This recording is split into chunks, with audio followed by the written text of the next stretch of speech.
Hi, I'm Ann Butera. Thank you for joining me for the first garden tour of 2024. I'm so glad to have you here, and I can't tell you how excited I am to be starting this tour in my studio and to be able to just walk through those doors into my garden. In case you don't know, last summer I moved my studio from upstairs at the front of our house to downstairs at the back of our house where my garden is. And we had the window that was there replaced with doors, had a deck added, and now my studio is such a joyful, wonderful place.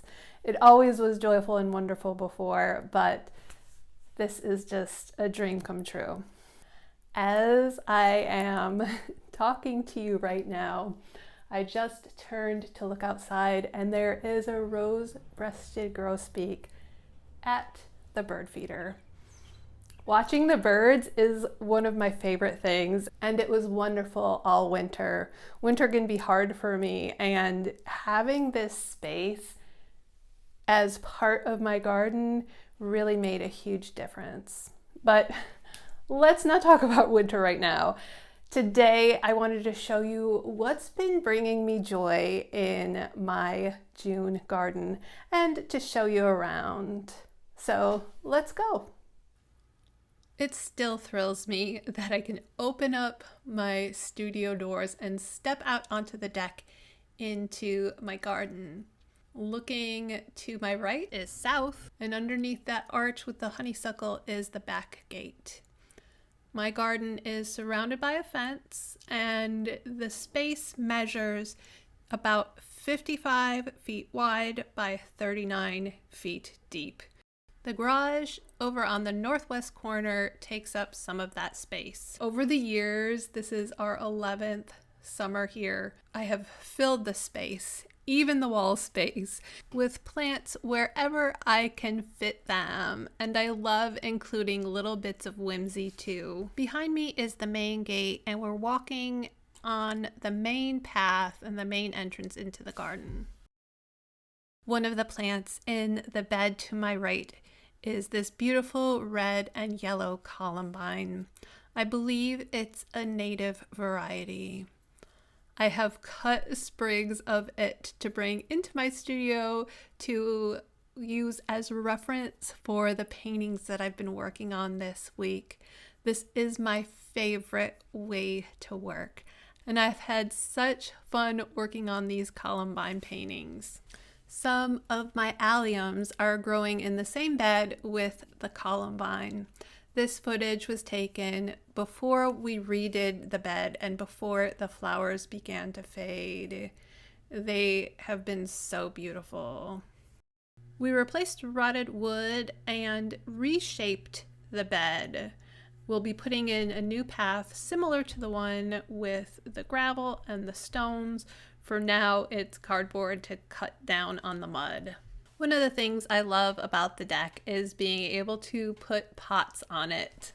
On this corner, I have some geraniums, some herbs, and my citrus. It's a fragrant, beautiful corner. My little Meyer lemon was inside my studio for the winter.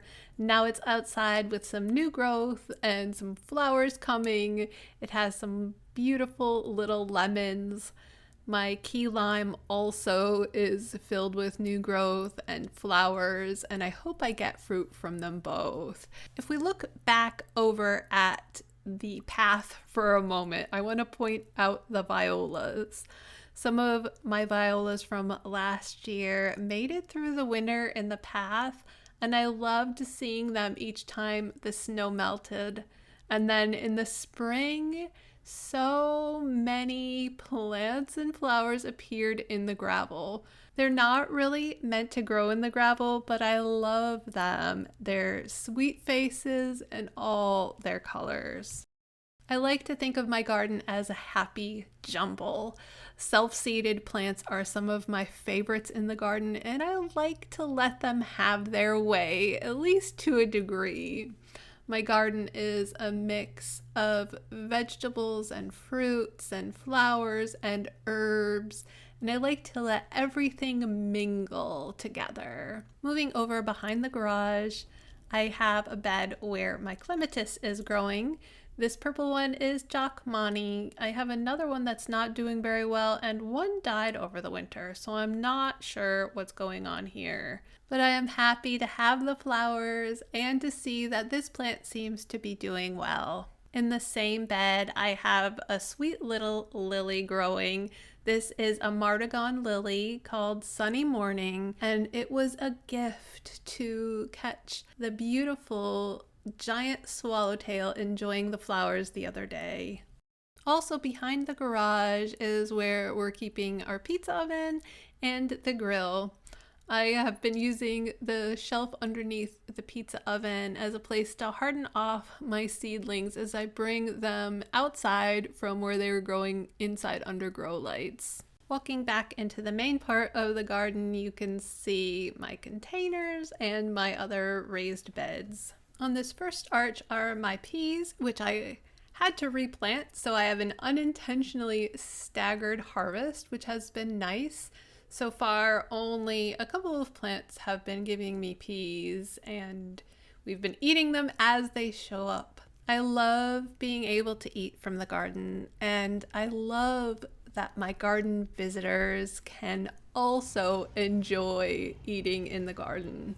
While I was out here filming, I was surprised by this sweet little ruby-throated hummingbird who came to enjoy these salvia flowers. This is a little male. I have seen the male in the garden a lot this year, and it always brings me so much joy to see the hummingbirds flitting around my flowers and enjoying my garden as much as I do. I'm so grateful to have beautiful wildlife sharing this space with me. Walking back to the center of the garden, you get more of the sense of how the space is laid out. It's really quite a compact space that I've filled up more and more each year. The deck is over to my right here, and here is my sweet Clara enjoying the sunshine on her blanket. On the other corner of my deck, I have a collection of pots where I'm growing some patio tomatoes. And in the bed beside it, I have some dahlias that were from tubers that I saved last year. I also, in this other garden bed, have 3 varieties that are new to me this year, so we'll see how they do. In the southwest corner of the garden is the back gate, and it is underneath this arch filled with honeysuckle. This is Honeysuckle Sensation, and I think this might be the 5th year that I've been growing it, and it is filled with flowers and so big and beautiful this year. The fragrance is amazing, and I captured this footage when it was in full bloom. The butterflies and hummingbirds and bees really love it too. It's a little past its prime now. Walking from the back gate, you walk right into what I call the stump garden, where there's a stump from where we took down a tree a few years ago. I have more lilies in this bed, and these Orion pet lilies, this is Anastasia, they are amazingly tall this year, and I can't wait to see them flower and smell them too, because they're very fragrant. So now you can see the garden from the other side. Let's keep going. Another plant that has been bringing me so much joy this year is my David Austin rose, the Poet's Wife. This rose has been beautiful this year. It's bigger than it's ever been and more filled with flowers. I have taken so many photos and videos of it this year because it just delights me. Also, I need to savor these flowers before the Japanese beetles appear, but I don't want to talk about them today. The fragrance is delicious. It smells of roses and lemons, which I think is pretty fitting considering it's a yellow rose. Even though this rose has a lot of petals, The bees adore it, and I love watching them burrow between all of the petals to try and find the pollen in the center. If you were to ask me what my favorite color rose is, I would definitely say pink. But oh, these yellow flowers, I cannot get enough of them. And you probably have already guessed that since I'm showing you so many views of this beautiful, beautiful plant. Let's turn around for a moment and look back towards the stump garden. I want to show you what is hidden behind the jumble of plants, including the beautiful butterfly weed. Yes, I created a cute little door for my stump. That's the kind of whimsy that delights me in the garden. Another plant in this bed is one of my favorite plants in the garden. This is Catmint Walker's Low, and it is such a wonderful plant. It's attractive to bees and butterflies. I see these sweet little silver spotted skippers on the flowers every day. And look, another garden visitor. Here is a sweet little chickadee enjoying the seeds in my bird feeder. What a joy. Looking just past where the catmint is, I have a bed that I made out of a found fire pit. And this was supposed to be my sweet pea bed like it was last year, but the bachelor buttons have taken over. These are all self-seeded. There is something about blue flowers that is really special. Just past the bachelor buttons is another bed that is a jumble of beautiful and interesting things, including one of my 3 roses. This one is the Snow Pavement Rose. It's a rugosa with a classic beautiful rose fragrance, and the bees love this one too. Also a favorite of the bees, I have more alliums in this bed, and just beyond the alliums I have my bush cherry. This is Juliet, and it is filled with cherries this year. The birds have already been going after the cherries. Those robins, I've chased them away. I probably won't get a fully ripe cherry because the birds like to get them before they're ripe, but I'll take whatever I can get. So that is what I call the back corner, and it is a little bit wild back there. If we turn around towards the rest of the yard, you can see the other somewhat wild and in transition area is the bed around the birch tree. It is in transition right now. I'm trying to build up the soil and make it look a bit more intentional. We'll see how it goes. I never had an overall plan for the garden. We never intended to stay here this long. It has grown organically, and it brings me so much joy. One of the things that has been wonderful and such a joy is my peach tree. It is filled with fruit again this year. I think this might be the 6th year for it, and it has been so productive. As I mentioned, I love growing food in the garden, and I love having a mixture of vegetables and herbs and flowers. Growing with my cucumbers, I have some dill, and it's a good thing I have so much of it because right now I'm raising some black swallowtail caterpillars, and they eat so much. It's such a joy to watch them grow. They were really tiny when I found them, and now they're getting so big.